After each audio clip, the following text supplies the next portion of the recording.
నమస్తే welcome to నిఘా news.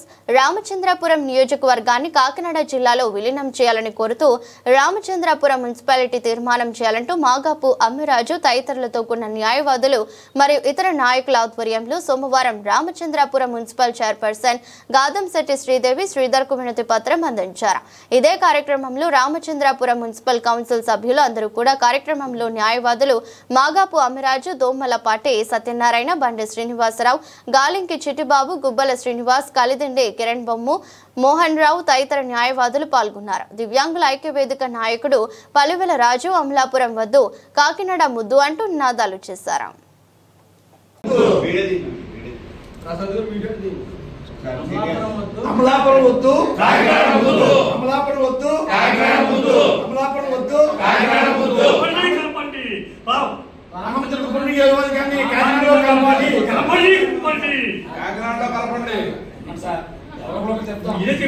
కలపండి